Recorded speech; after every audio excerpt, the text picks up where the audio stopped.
Hello everyone and welcome to your Sunday night edition of the TII podcast. My name is Craig Dennett and I'm your host this evening after Rangers kicked off their pre-season campaign with a 2-2 draw against Club Brugge today at Ibrox. Crowd I think was just short of 30,000, which is fairly healthy for a pre-season friendly at this stage of the summer. Tonight I am joined by JB. How are you doing, JB? Yeah, very well. Glad we weren't doing a half-time pod. I don't think this would have been as enjoyable, but no, plenty to get into. Yeah, that first half was pretty brutal, I think it's fair to say. I was outside Kyran at the game today in the gantry. How are you doing, Kyran? I'm good, mate. I'm good. I've seen you more than the wife and the wedding today, so that's not a complaint. But sounded like one. I'm doing good. Good to be back at Ibrox today. Strange selection, strange game. Strange to hear the team booed off at halftime. That was a bit bizarre, but it was good to be back at Ibrox today. I think you don't realise quite how much you miss it until you're back there. It's only been 4 weeks or so, but yeah, definitely glad to be back. It was a bit of a weird game, JB. The starting lineup. It's always hard in pre-season friendlies because sometimes teams go hard with a strong lineup and then switch it up for a weaker lineup. I think that's what Club Brugge did today in terms of strong first half. Lots of subs in the second half. Felt like we approached it in terms of a half and half team for both halves, which maybe hindered us in the first half, and I think it went okay in the second half. What did you make of the game today?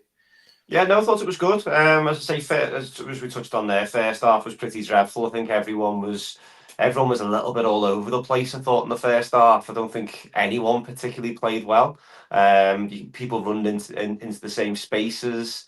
Players getting to the edge of the box and not having the confidence to get a shot off. So really frustrating first half. I think you could tell, you touched on there, Bruges definitely did start really strong. The physicality of Bruges, I was a bit taken back. There was one of the corners, and you seen there six fellas on the edge of the box, all must have been 6'2" plus, and you're like, Jesus. But we dealt in the main. I think we dealt with set pieces at both ends, okay. But I think, I enjoyed it. It was never I never expected the spectacle. I think there's a few players I was really looking forward to seeing again. So Cortez, he was probably the one I was like, right, just keep feeding them. You can tell that something's just not clicking with him. A few times he got one-on-one with the fullback and you're like, go at him, do him. And he just either checks inside or it's a half-arse cross or whatever it be. And Danilo was probably the other one. I was kind of looking to see, right, can he be that spark? Can he do the job that we need him to do as really busy few weeks, and he could actually be the main man that we're pointing to over the next over these qualifiers and stuff. And again, for me, probably didn't show enough. But in the main, I say second half, really enjoyed the second half. I know we'll get into some individuals shortly, but all in all, I think it was a really good test in hindsight, because we were talking about it in the club, and it was almost a case of you stick. We could have had a 5-0 today, played a non-league team or a lower league and a lower team from England or something. You win 4 or 5-0 and everyone's high-fiving each other. But that was a really good test, I think, and I think the players will definitely reap the rewards of it come the next few weeks. Yeah, absolutely. Kyran, my next question will be around the kind of key takeaways from the game and what you felt were the things that stuck out to you in terms of positives or negatives from that. Scott Kearney says foundations are there to build on. Would you see, you both nodding, would you agree with that, Kyran, in the first instance? And what else did you kind of take away from that 90 minutes? Absolutely would agree with that. I think the main focus probably for Russell Martin coming into this game with 2 weeks to go until we meet Panathinaikos, or just more than that, is that we build a foundation to work from. The players have got a foundation of what he's trying to do tactically. I think he said that in the press conference, something along the lines of it wasn't clicking with players in the first half with what he wanted them to do and what they were trying to do. And you could see some of them were getting frustrated at times. So for the positives, I think you've got to look at Finlay Curtis. I thought he put in a great shift. Maybe a wee bit harsh, some of the treatment he got online. But he worked really hard and he got the goal he deserved. The only player out of all 21 that played for Rangers that played the full 90. and I felt he was very positive. Played off the left, played off the right, and spoke very well. And we got a quick chat with him after the game, which was good. In terms of what we were trying to look for, you pointed something out really good during the game, Craig, about, which was funny because it was all on the left-hand side. We didn't see it from the right back. Jefty was pushing in, almost like an inverted fullback or centre mid. I don't know what the new age tactic folks say. You know the phrase I'm looking for, but I'm not going to say it on here. And at one point he had moved in and Russell Martin had told him to go again. And we were laughing because he ended up almost on the right wing and he did look uncomfortable and then came back in. So again, when we talk about foundations and we talk about tactics and we talk about a style, these are things that guys are going to have to get used to. But in games like this, you're looking for small patterns and you're looking for the guys that do themselves favours to play themselves into the team. But sometimes you see guys that play themselves out of the team. I think of the second half, and I think Barami's getting a lot of praise. He's done very well for the goal. I don't know, maybe there's a future at Rangers for him just yet. Who knows? I don't think he'll be an automatic starter. He's going to have to work hard for that. But when he first came, he done well for us. We know there's a player in there. He just tailed off a wee bit. I don't know. I think Martin might be able to get the better out of him. Fingers crossed. Yeah, I think you're right around Jefty, and we was quite a couple of things we kind of pointed out, particularly the shape of the team and the higher press. I think we saw that straight off the bat in terms of the defence was sitting on the halfway line, which we're quite used to seeing at Ibrox, to be fair, but how high the midfield were as a five, all in a line, and there was it was a bit of a gap between the defence at the halfway line and where the midfield were in terms of as they were pushing and pressing, which I thought was interesting. And about we said about Jefty, Redvan came on and did the exact same thing. He was pulling inside into that sort of inverted space. He was coming more and more into midfield and driving forward. And I think that's really interesting because we weren't actually seeing the same really from the right hand side. Max Aarons wasn't really doing that. I don't know if there was the expectation that he would or he wouldn't, but there wasn't really that same movement from right to left as there was from left to right. JB, we were obviously up in the gantry at Ibrox, and we're very aware you can see a very different game when you're there compared to when you're at home. What were your kind of takeaways? From that game today? Similar to what you said there, the only thing I'll probably just say is Aaron's really slipped into the midfield second half. So whether the ball, I'm conscious the ball was down the other end a lot of the second half, but Aaron's once Tavernier come on, kind of give Aaron's that license to then go into the midfield quite a lot, out of possession. So he maybe if you conscious when you hit the game, you're focusing on where the players, but you could really see it on the TV that Aaron's was slipping in there, and it was given a really good option at times as well. So, but yeah, I think as you touched on there, I think the second half there was just felt as if there was a lot more energy. It was interesting listening to Martin's post-match, which I know we'll get to, in terms of he was angry at half-time. And I thought that was quite refreshing to kind of hear. How many times have we heard with the likes of Clement and Beale and stuff over the last few years? It's almost been, everything's fine, and you know what I mean, the burning building standing behind them. But it was almost a case of it felt really, that's what you want. I like a manager who kind of says what we're all seeing. I think Ferguson done that to his credit. In the few months, not everything was perfect there, but you kind of felt as if, he's seeing it and he's saying it. Now there'll be certain conversations which he'll keep in the dressing room, but I think he was really frustrated with the way that we conceded the 2 goals.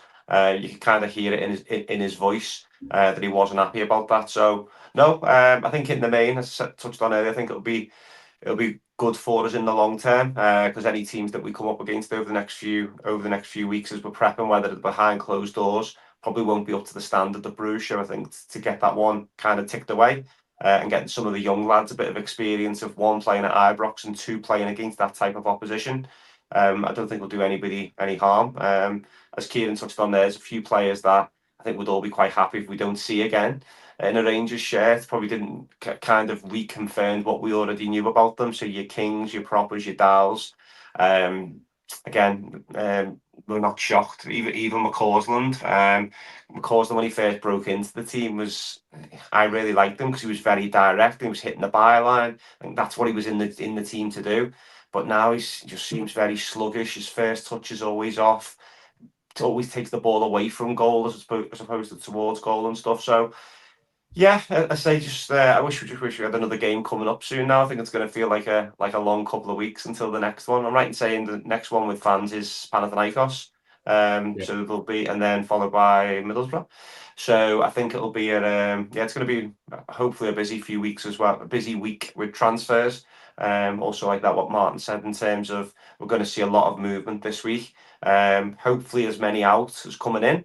We've got to be one of the only fan bases in the world that get excited by players leaving, as we do with players signing. Like, so I think, I say it was a really good exercise today, and I say the second goal just kind of put a different spin on the whole afternoon. I think even if we'd have lost, you'd probably felt a little bit, but I think good finish, and then as you touched on there, Bergerame I thought was really good, both in and out of possession.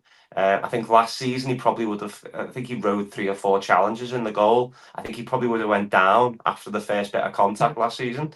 So hopefully, it's someone who can kickstart the career because, as Kyran touched on it, he started really well. And big Fernandez coming on as well. Thought was a real positive. Really, I mean, obviously he's a big guy, with 6'5" or whatever he is, but he's so physical in terms of. Looks like he loves the tackle. We have been warned about his little his brain farts in terms of switching off. You've seen a little bit of that a couple of times. Didn't he? Yeah. Yeah, it was almost like, oh. So, but if you can dust that away, we've definitely got the just you can see the potential in him. He's an athlete. He's big. He's quick. He's comfortable on the ball. Happy to step into the midfield as well. There was once where I don't know if you remember it. Halfway through the second half, he made a bit of a run and then went into the midfield. And I thought he's going to carry on going here. But if you can imagine that in certain games in Scotland, the confusion that would cause if we get another Bugera on our hands, or if he becomes a physical threat after knocking it out wide and making the box. It's no, I think all in all, I probably feel better now than what I did before the game. But needless to say, I still think that team needs 4 or 5 starters, not squad players, not squad fillers. Yeah, we need 4 or 5 at least starters. So yeah, busy week ahead.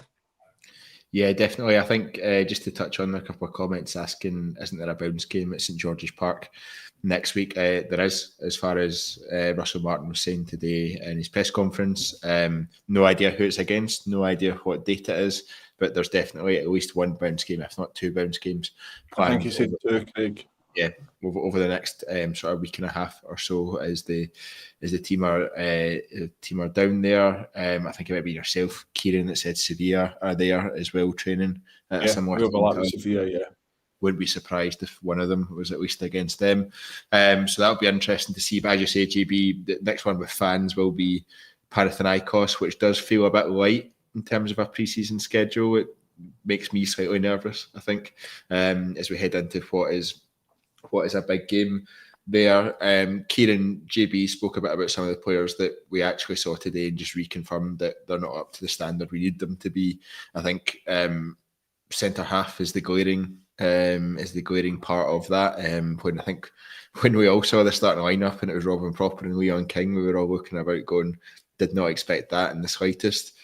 But it was a shocker of a first half for that centre half pairing, and they did nothing to try and resurrect or rescue the Rangers' career, did they? No, absolutely not. And I'll be stunned if any of the 2 of them are still with Rangers come the end of the transfer window. I think for Leon King, he's only got a year left on his deal. Am I right in saying that? Yeah. So, no offence to him, but he's only really been good for the Scottish coefficient the past couple of seasons going into Europe. He's just not done anything to stake a claim in the team. I think a good loan move for him would do his career a hell of a lot of good, but I can't see him having a future at Rangers. In terms of Robin Propper, we've got to write this one off as just one of the worst signings in recent times. think it's very apparent there was no scouting done in Robin Proper, and it was probably the assistant coach we had at the time that's brought him in, saying I've worked with him at 2 previous clubs, he'll be a good signing. And that's probably a tip of the cap to why you should listen to your scouts and why you should listen to the people that watch certain players week in, week out. If they've not been watched and you've not done your proper due diligence, and you shouldn't be signing players like that. There was just that first goal today was just the classic Robin Proper, like comes out of position, goes chasing the ball rather than going back into position, doesn't make the foul when he should have, and then he's completely out of position when the boy gets 2 bites of the cherry and it ends up in the net. Like, we can't carry players like that anymore. It sounds like the boy Giga from Wolves is going to be coming in, which would be a great addition. But again, we talk. JB spoke there about needing 4 or 5 starters. We've had Robin Proper, Leon King, and then we had Tavernier at centre back as well. Like, Tavernier's been a great servant. I don't know if he'll hold down his position at right back this season, probably not, but he's certainly not a centre back that should be playing week in, week out for us. So it just emphasises how much we need to get 2 centre backs in. But it was good to see Fernandez out there today. Good to see new signings in the team, a bit of fresh blood. The brain fart, we were kind of saying to each other, whose fault was it? Was it Butland's fault? Was it Fernandez's fault?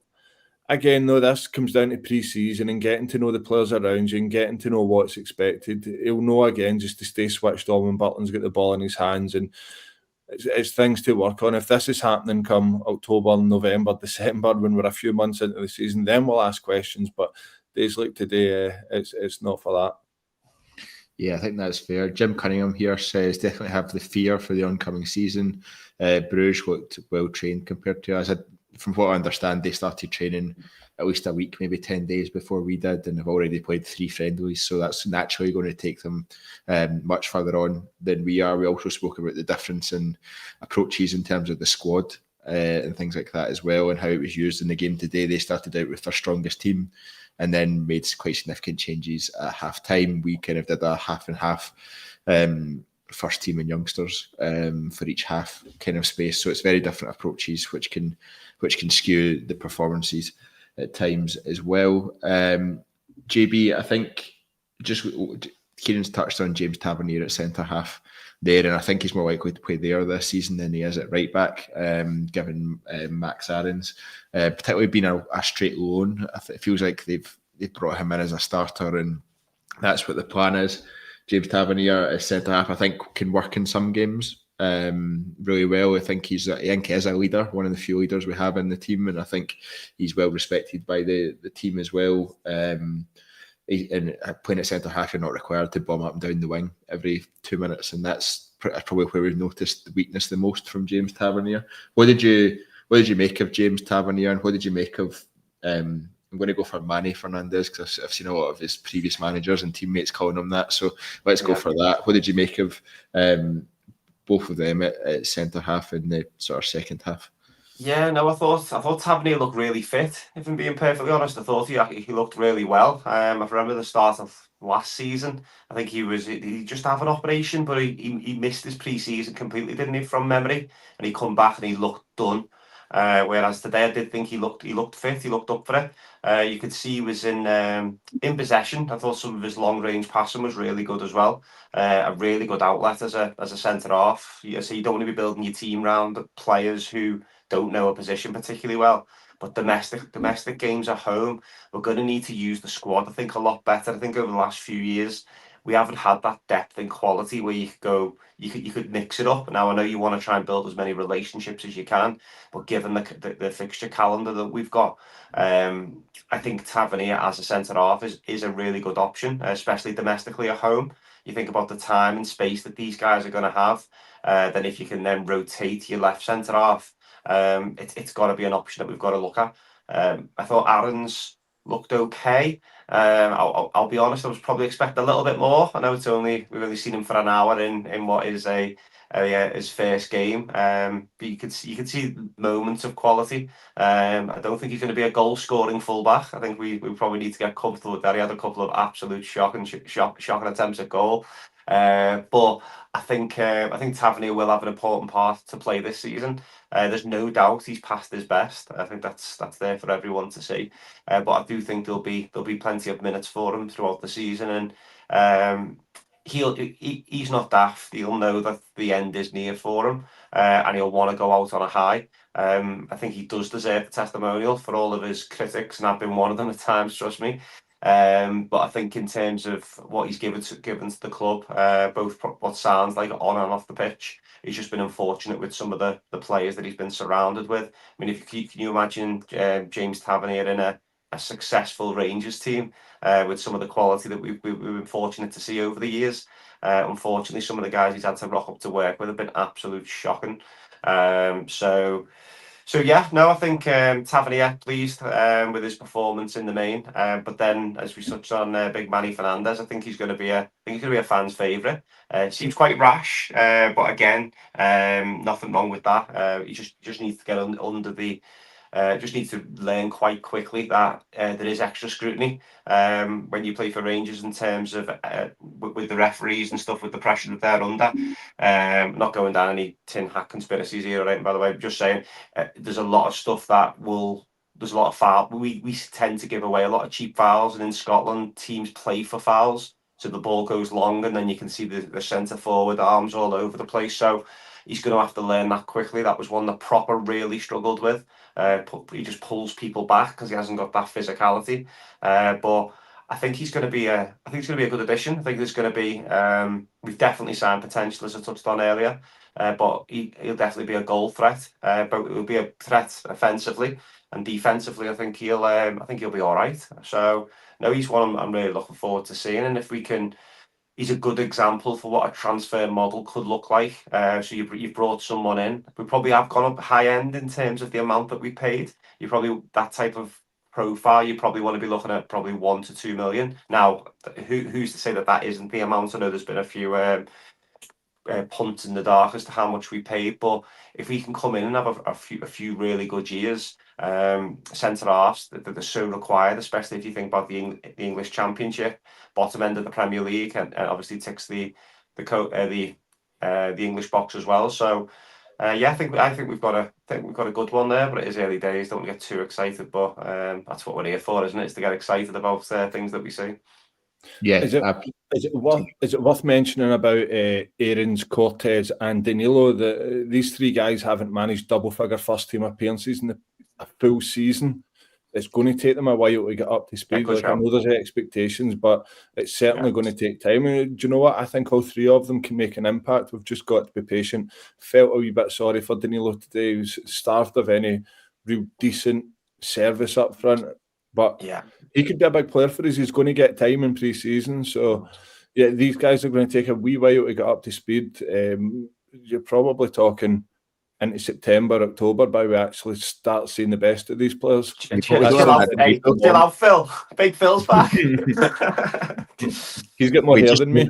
We just don't have that time though, do we? And that's the issue that these players have. We do not have that time to wait until September, October for people to get up to speed.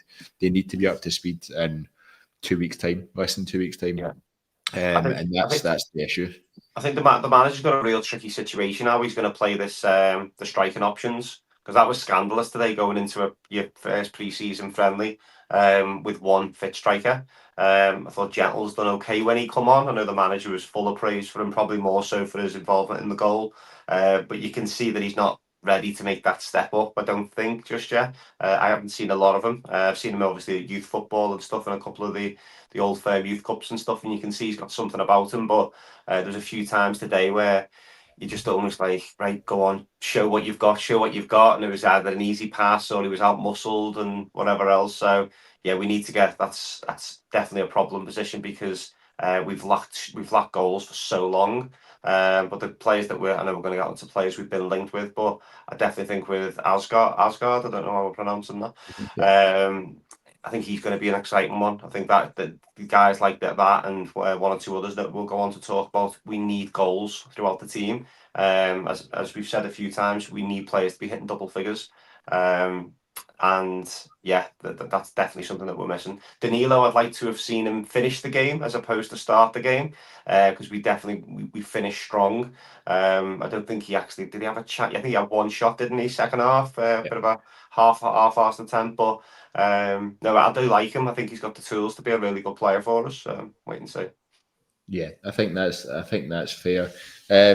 Let's just have a look at some of Russell Martin's comments, I guess, after the game. Kyran and I were in the press conference, and actually, one thing that struck me, Kyran, I don't know if it was yourself, Russell Martin's real expansive in the answers he gives to questions. I feel like Philippe Clement, even going back to other press conferences I've sat in, Michael Beale, Giovanni Van Bronckhorst, Barry Ferguson, they were all quite straight to the point and weren't particularly going into great detail with their responses. Whereas when I was typing out the tweets of Russell Martin's ones, I was like, I've run out of characters already.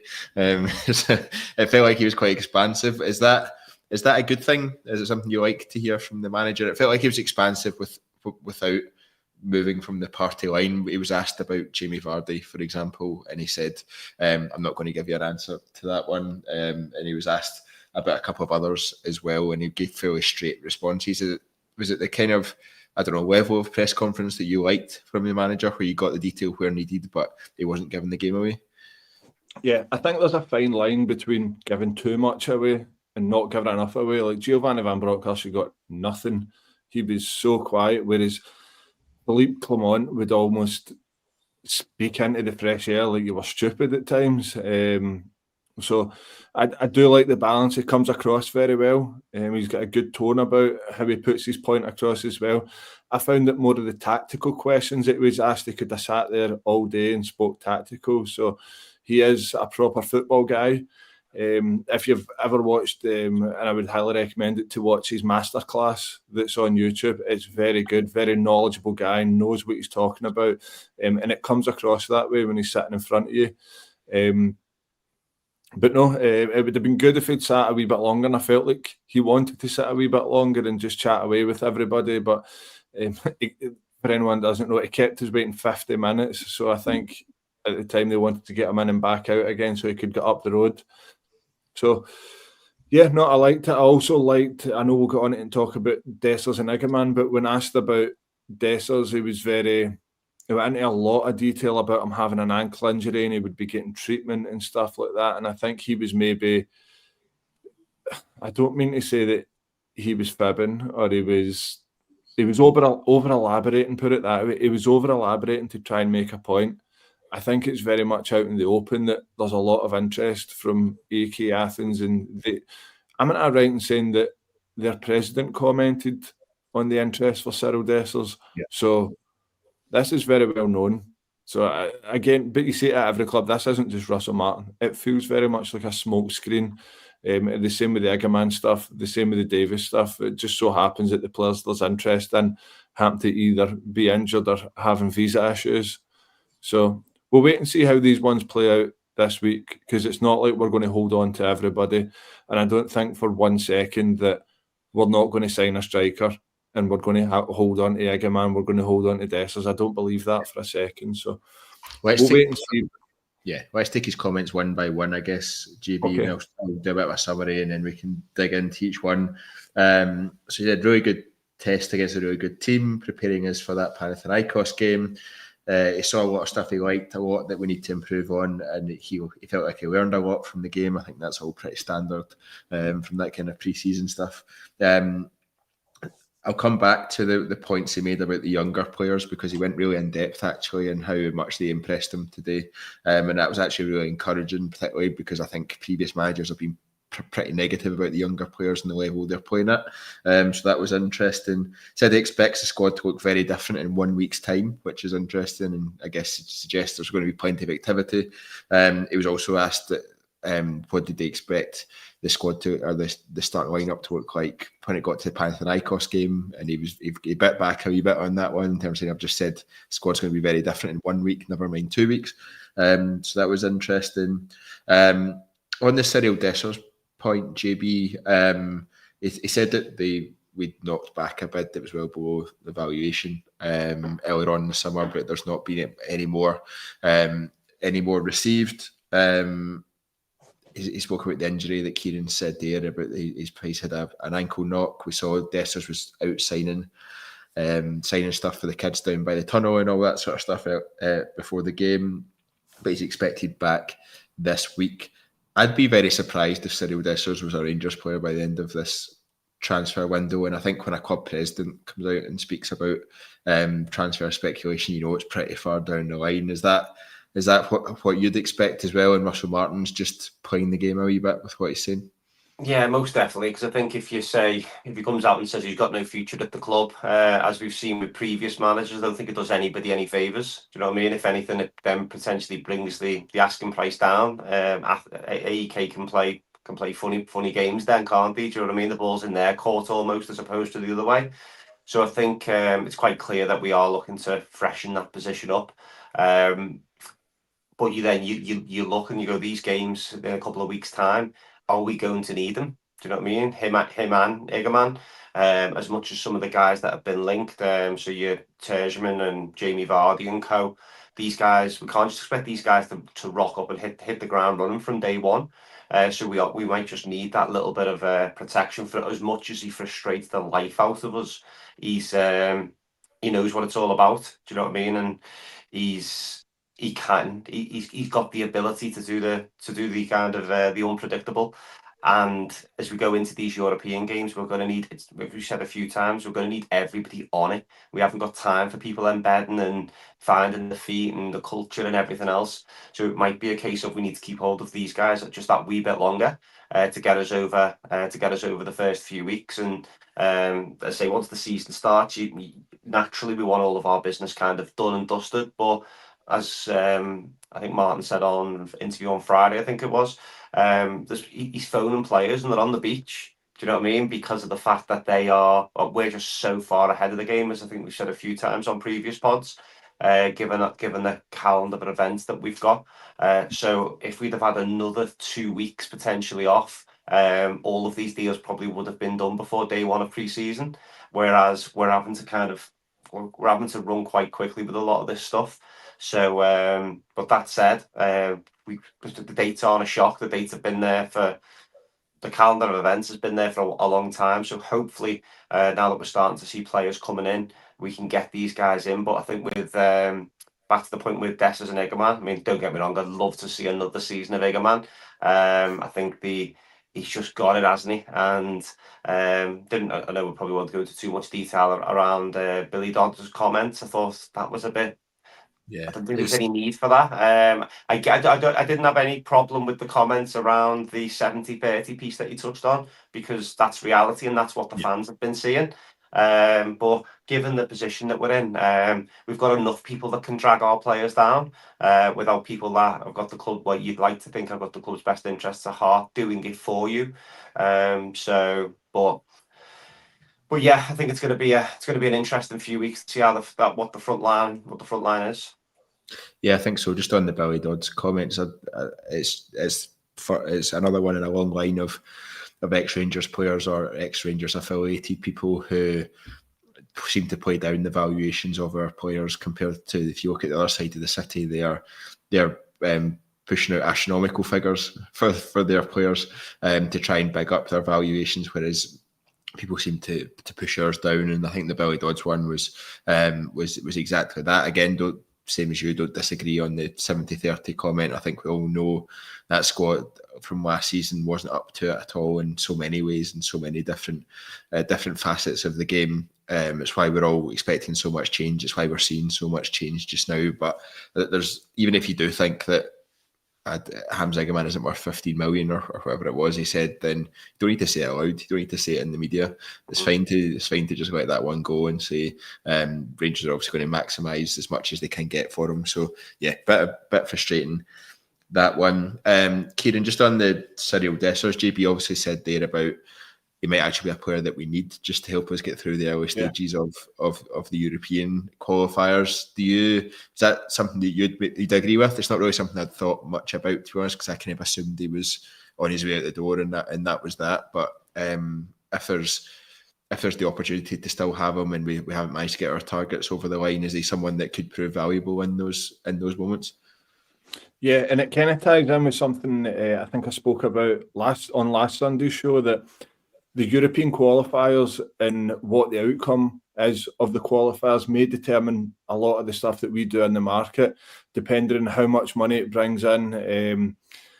And also, so you may find that, so Panathinaikos is only 2 weeks away. Like, are we going to bring in a striker that's going to be up to speed, ready to go, and straight into the starting lineup for what is, well, the most important game in the first game of our season so far? Probably not, because we look at Joe Rothwell today. He's been in training with the guys for a full week now, and even he's still not up to speed. So the likelihood is that we would keep one of Igman and Dessers and only sell one, and then make the signings round about them. I fully believe that we'll keep one of them for the qualifiers. Given Dessler's experience as well in these European tournaments, I think we signed him off the back of how good he was in the Conference League run that Feyenoord went on. And then you look, I think his best performances, which were few and far between last season, came in Europe for us. Fenerbahce away being one that stuck out to me. So I wouldn't be surprised whatsoever if he was here for another few weeks, or to frustrate the life out of us just for a wee bit longer. But like you guys said, I don't believe we'll see them at the end of the transfer window in Rangers jerseys. At least I hope not. I'd love to see Igman stay, but there's the other side of me that looks at the business we've done so far and thinks, look how much more we could do if we get that money in for him, and if we can hold on to Raskin, that would be a great bonus. So yeah, we're in a place just now as a team and as a squad where we need to keep signing, we need to keep improving, and we need to keep building. If that means Igman goes and the money's reinvested, then I think that's something to get excited about. I'm Igman's biggest fan, and I probably wouldn't say I'm Dessler's biggest fan, but we will need one of them for this qualifier. Yeah, I think that's very fair. Igman was the other player, JB, that Russell Martin really focused in on.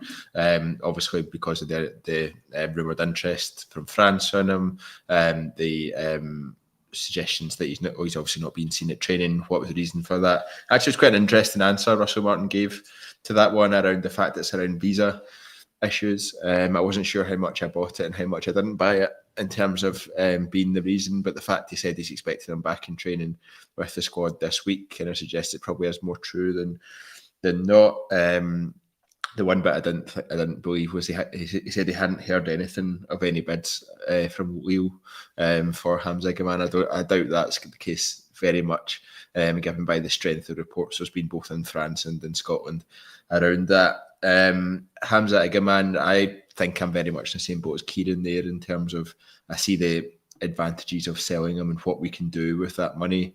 Now I'm kind of resigned to him leaving, and I'm at the stage as well where I would probably rather it was sooner rather than later, so that we can make the most of it. Yeah. Yeah, no, 100%. Yeah. As you guys have touched on it there, I think in terms of the ability that the kid's got and the ceiling that he's got. But on the other hand, we've seen this movie before as well, haven't we? In terms of players coming in and doing really well, and us not selling him at the right time. As I say, the temptation is there to go, right, give him another year. I don't think he'll be on particularly massive wages. But he's naturally going to have his head turned. He'll probably be in an opportunity to probably double his salary, if not quadruple it. Do you know what I mean? So I think if we can keep him, we'll just enjoy him for another season. Be interested to see. Obviously, we still don't know what Russell Martin's going to do in terms of formation and styles. If we are going to go with two, him and then a real clinical goal scorer next to him, I think would be really interesting to see. As long as he's not getting played on the left wing, which I think that experiment just it's not needed. I don't mind if you're putting them on if you're playing left wing because you've got two other strikers in there and your kitchen sink stuff. But he definitely shouldn't be starting games there under any circumstances. So. Just a bit left field. Did anybody ask the question around why Barron was the captain? Did that come up in any of the conversation, or I thought that was a bit random when you consider you had some experienced players on the pitch, and I no doubt Raskin would have been the guy you would have thought would have been or certainly would have been the fans' choice. But I just wonder whether anything got mentioned in the back room. No, I didn't get mentioned. It was something that was it was kind of being discussed in the media room beforehand. I guess the kind of consensus was actually Barron must just be that kind of leadership figure within the team quite naturally. He was obviously the captain against Aberdeen towards the end of last season as well when James Tavernier didn't play. So the consensus was kind of around that must just be the kind of character he is more than anything else. And to be honest, he's been there probably the full 2 weeks as well, so he's probably got to see him in depth, to be fair, Yeah, I think so. And he did mention that a lot of the internationals, which will include Raskin, which will include Diomande, all those kind of guys have only been 5 training sessions. So I guess that's probably maybe seems a bit soon to be throwing one of them in as captain or whatever. I think it's obviously just a temporary thing. Well, James Tavernier wasn't on the bench as well. So, but it was something that we were, that was a kind of talking point from there. In terms of that midfield, Kieran, as obviously Rothwell was coming in, Asgard, you get Raskin there, you get Diomande. Diomande's finish I thought was tremendous today, and I thought he made a real difference in that game as well. Where do you... I get that it's a squad game, I get that we'll be playing 60 plus games this season and that all of that, but Diomande, you'd expect that he's expecting to start most games, if not all games, that come down the line. Where do you see him fitting into this team? It feels like he could potentially thrive under Russell Martin in the way they like to play, but with the new signings, how do you see that midfield kind of working and fitting? I think our strongest midfield, looking at it just now, would be Rothwell as a 6, with Raskin and Diomande ahead of him. Familiarity between Raskin and Diomande could be quite huge. Barron still got a wee bit of development to go. I think he'd done okay today, nothing groundbreaking. But in terms of Diomande, you said it there, he could flourish under Russell Martin's style, just for the fact that he plays with 2 8s. We know Diomande's not a 10. We know he's not a 6. He's an out-and-out number 8 who's very good in possession and he can drive with the ball. We said it on Thursday that the signings, you look at Rothwell, you look at Asgard, you look at Raskin and you look at Diomande, all very strong ball carriers, all guys that can take the ball in a half turn and break presses. I think that's why I feel that he's going to fit in well. Now, today, something which we've not seen enough of from Diomande, he needs to add more goals to his game. When he first came, it looked like he was going to be that goal-scoring midfielder. The long-range shot against St Johnstone, then the tidy finish against Hearts at Ibrox as well. And he never kicked on from that. It looks like he went a wee bit backwards. We need to be seeing more of that. But as far as like technical ability and being on the ball and retaining the ball, it's hard to argue that Diomande is not one of the best in the club at it. But this season's a big season for him. I think he needs to make that step up. And when you say, how can he make that step up? It's consistency. We know there's a player in there. We know how good he can be, but we've not seen it consistently enough. And that's the difference between being a good player and being a great player. So I think that's where we need to see Diomande this season, consistently good performances. And there's nothing to say that he can't be. You look at him in the big games against Celtic and in Europe as well. That's where he really came alive. But it's these away games and the horrible winter's nights at these tight old grounds in Scotland that's where you need to put it, and that's where you need to develop as a player. And Diomande certainly ticks that box, that he needs to take the step up. But we've got a good player in their hands there. I think that's fair. JB, before I go for your thoughts on that one, this has come up a couple of times. So I'm just going to share it. Stu1872 saying, if anyone's interested, Asgard, as you've been saying, it is pronounced Osgar. That will take me a bit to get used to, I think, but we'll do our best. Ross on that one. Ross loves a pronunciation. It absolutely does.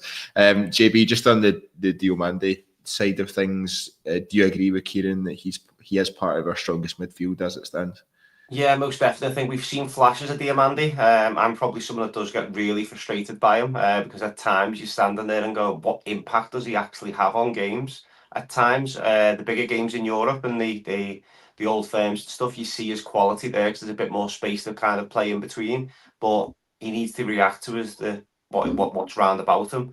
I said a few times, he's one of them guys that should be hitting double figures for goal contributions. He's got the tools to do it. He's right foot, left foot, loads of energy, making runs into the box. Why do you think he hasn't? Why? What do you think? When he first came, he was hitting quite a few long range efforts. He scored that absolute screamer of a goal in one of his first few games. Yeah. Why do you think? Is it just be down to playing style and positions he's getting into, or is it down to? I think so. I don't think we just didn't have much consistency, did we, in terms of our 11s? So it was almost a case of go through that squad last season, and every player probably played 2 or 3 positions. Nobody last year kind of was cemented, even Raskin for all of his qualities. We've seen him sometimes as a 6, and then towards the second half of the season, he was then playing as more of an 8, and at times he was looking like a 10. There was kind of no.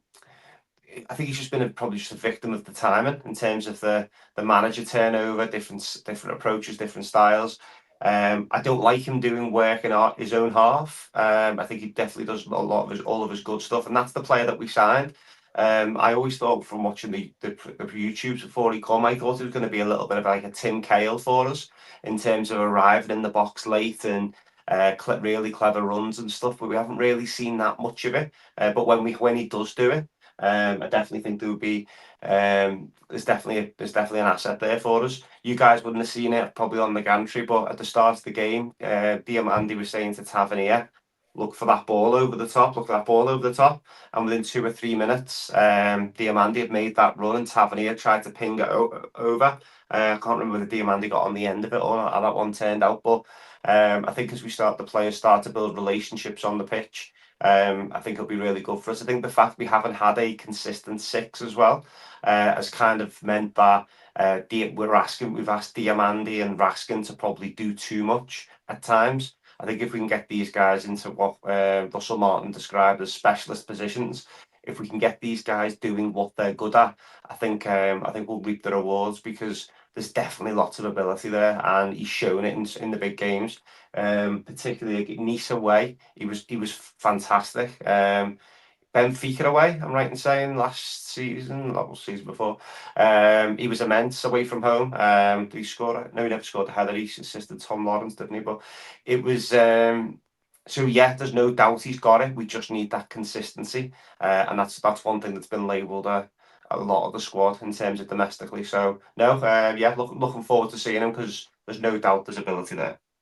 Yeah, Kieran, it was interesting hearing Russell Martin kind of touch on what JB said there in terms of that he doesn't want the midfielders running about frantically. He almost wants them to be in their specialised role within the midfield, so that when the ball comes to them, they've got the energy to go and do what they're expected to do in that role and where their strengths are.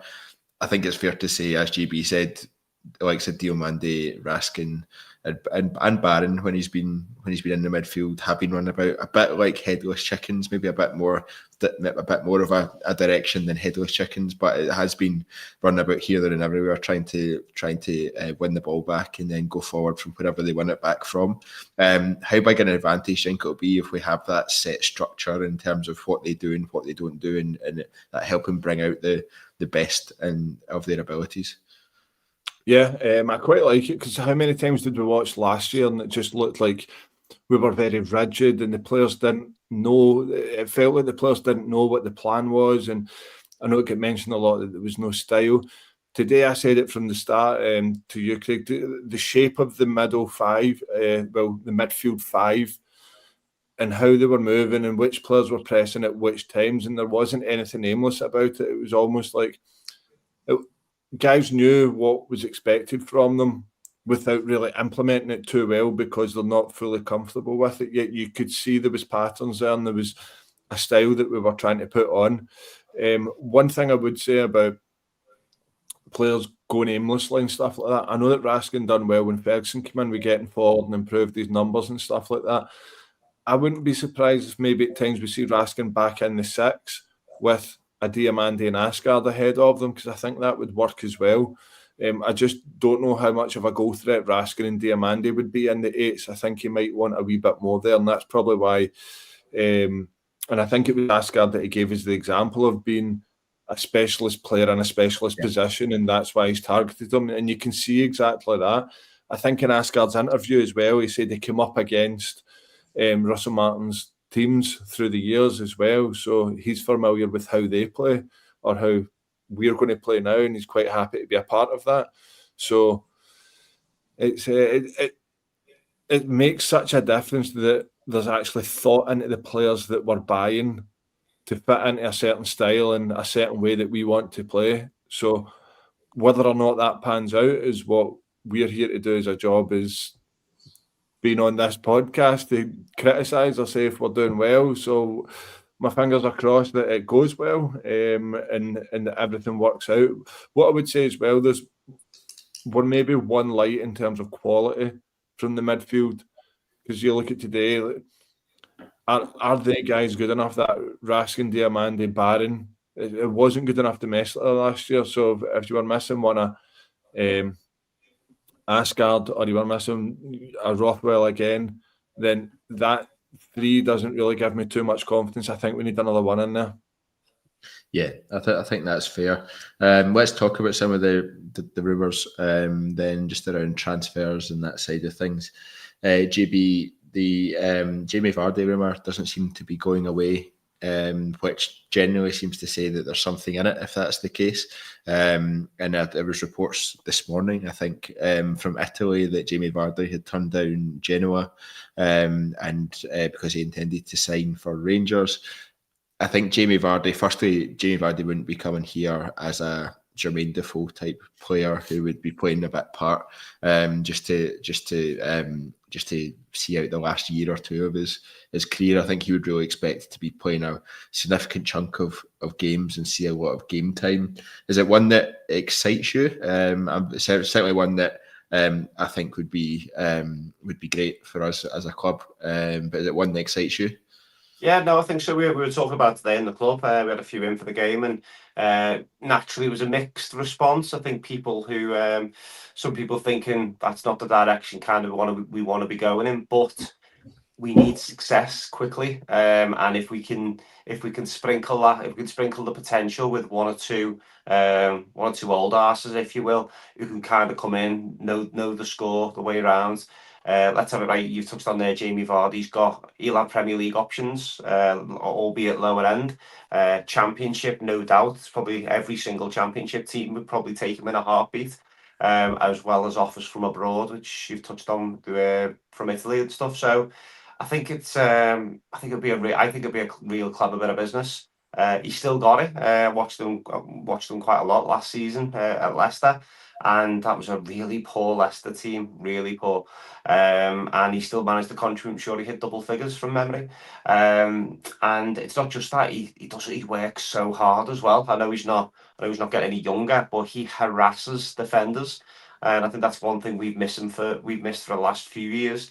And one of the things that the team across the city have done really well. They've got their front guys really working from the front. And with all due respect to the level of Scottish football, the defenders aren't great footballers. There's a reason why these guys are playing for St Mirren's and St Johnstone's and everything else. So if you put them under pressure, 9 times out of 10 they're crumbling. But unfortunately, that's not the profile of striker we've had over recent years. So I think someone like that coming in, I think it will be horses for courses with him. Do you know what I mean? I don't think he's going to be able to rock into a Joe Aribo 72 match season. That said, I think there'll be games where his know-how and his shithousery, I just think would be fantastic for us. So all aboard the Vardy train. Yeah, I think a lot of people in the comments are saying he's on 100k a week, 120k a week.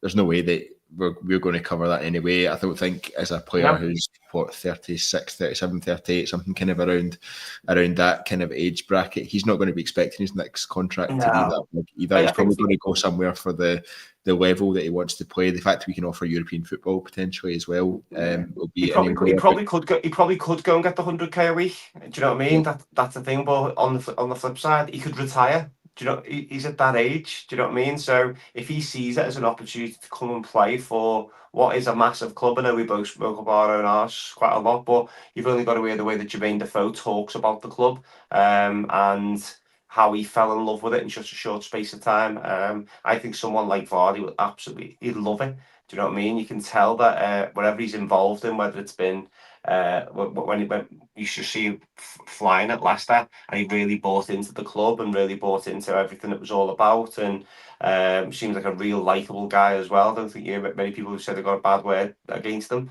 and he seems like a little bit of a character, and Scottish football's not alien to characters, so I think get him up the road. I think if we bring him in and a Teichmann, I think that will be that for me, that does excite me. That'll be really interesting, because you've got somebody there that has got the quality and can deliver from day one.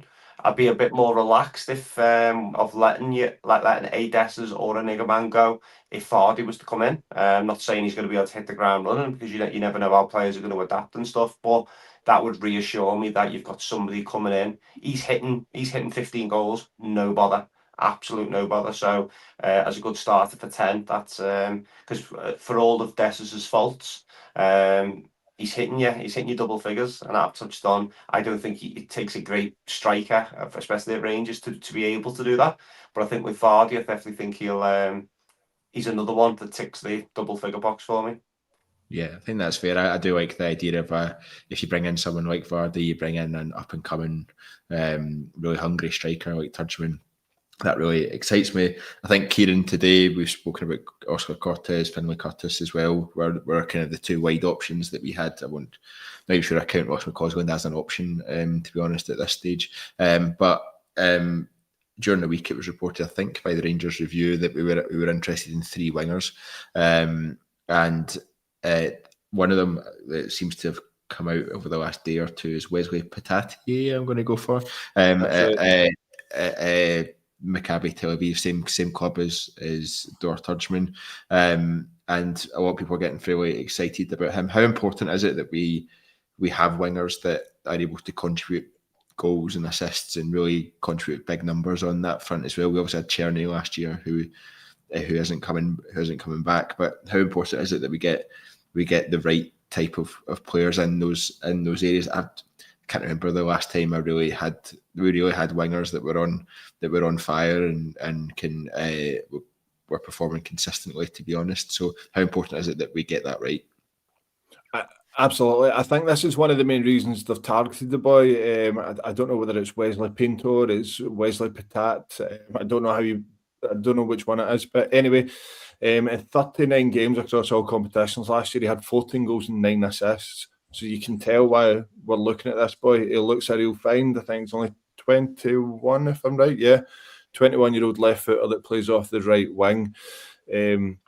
Because of what's going on over there, I don't know, maybe some of these players are trying to get out of Israel and Tel Aviv and trying to find moves. So you don't know if it's one of these ones that either we've been approached or we've watched there, knowing the situation, that it might not take a lot of convincing to get these players to come to Rangers. But I was trying to read up on him earlier, and it looked like people were a wee bit shocked that he went to Tel Aviv, that he could have maybe went a wee bit higher because he had a higher profile. I think he played the Santos beforehand. Let me just double check that. Santos. Yeah. Santos. So it did come with a bit of a reputation. I just don't know how much they would want for him. I know there's been interest from elsewhere. I did read one place saying that they would want between 8 to 10 million euros, but I don't know if that's solid information, to be honest. So he is highly regarded out there. I just don't know what sort of price, but he certainly ticks the boxes in terms of goals and assists. It does look quite slight. It doesn't look very physical, but he's got blistering pace and he's very skillful. This is just from the YouTube videos I've watched. And again, if we were to sign Teichmann, I don't think it would be a bad thing to have 2 players playing in the final third that know each other extremely well. Yeah, I think that's fair. You mentioned the sort of 8 to 10 million euros valuation, which is always interesting to kind of understand how accurate that is. But JB, one thing Kay and I were actually talking about the game, and it was mentioned on social media earlier today, and maybe a bit through the week as well, is actually we may see Rangers spending quite a chunky transfer fee on maybe 1 or maybe 2 players if the, for example, sales of Iggerman and Dessers go through. For example, we may see us moving into sort of 7 to 10 million pounds mark for a player, especially at that top end of the park. Is that something you could see happening?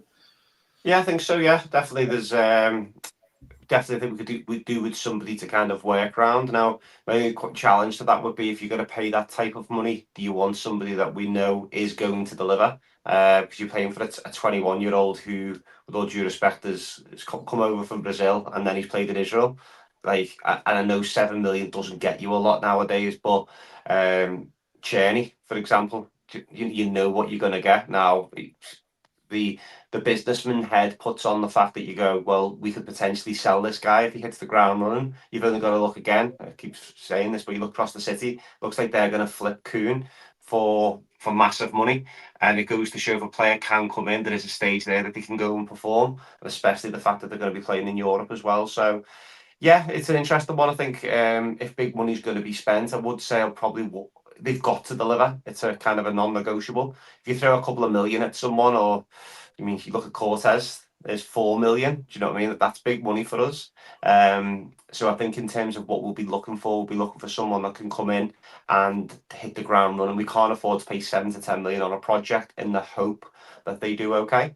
I use SEMA as an example. If SEMA was available for 7 to 10 million, would he be somebody that with that type of profile? I'm not saying SEMA, but that type of profile is definitely what we should be targeting. Somebody that can probably play up through the middle, but his natural position is probably out wide as well. Yeah, I think that's fair. Kieran, lastly on the winger chat, and it's been mentioned a few times in the comments here. I've just lost track of them as they've been going. Plenty of people had chatting away, which is great to see. Rumours that we are pursuing Crystal Palace winger, and I'm going to butcher this name, Jezerin Raksakie. Sakai, as I give my best go there. 22-year-old Crystal Palace winger was on loan at Sheffield United last season. Crystal Palace value him at £10 million. Rangers are rumoured to be trying to get them to lower the fee, but may look to loan the player if they can't lower that fee. What do you make of that link? He seems to be another player with really high potential. Yeah, I believe it's solid interest. I would be surprised if this one was just a rumour. Him and his brother, if I'm right, came through the Chelsea academy. His brother's still at Chelsea. When Russell Martin was out at Southampton, they approached Crystal Palace to get him on loan at the time, but from what I read, the loan fee was too expensive and the deal fell through. So we know that Russell Martin is a fan of him.